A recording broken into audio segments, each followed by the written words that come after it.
Λοιπόν, τώρα ξεκινάμε να σχεδιάζουμε το σκίτσο. Προκαταρκτικά καθαρίζουμε το δέρμα από το μακιγιάζ και αφαιρούμε το σμίγμα, ώστε να μπορέσουμε να σχεδιάσουμε το σκίτσο ποιοτικά, ώστε το μολύβι μας να μην απλώνεται. Όλα σύμφωνα με την κλασική προσέγγιση. Κάνουμε σήμανση για να σχεδιάσουμε την αρχική μας εικόνα.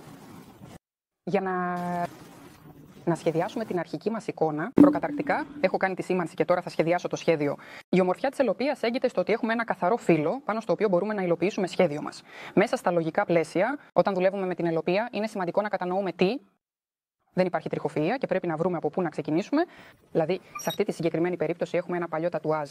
Αν, ας πούμε, έρχεται ένα καθαρό πρόσωπο, είναι απαραίτητο να εξετάσουμε ακριβώς την υπερόα του φρυδιού, αυτές τις περιοχές. Δηλαδή, εκεί που φυσικά θα έπρεπε να είναι τα φρύδια, ανατομικά στο πρόσωπο έχει μια τέτοια καμπύλη, ξέρετε, μια καμπυλωτή μορφή. Δηλαδή, φαίνονται ακριβώς σαν εξογκώματα, όπου θα έπρεπε να είναι τα φρύδια επιπλέον. Στο σημείο που μεγαλώνουν τα φρύδια, οι πόροι είναι πιο διευρυμένοι. Γι' αυτό, πριν σχεδιάσετε το σκίτσο, σας προτείνω πάντα να μελετάτε προσεκτικά το πρόσωπο.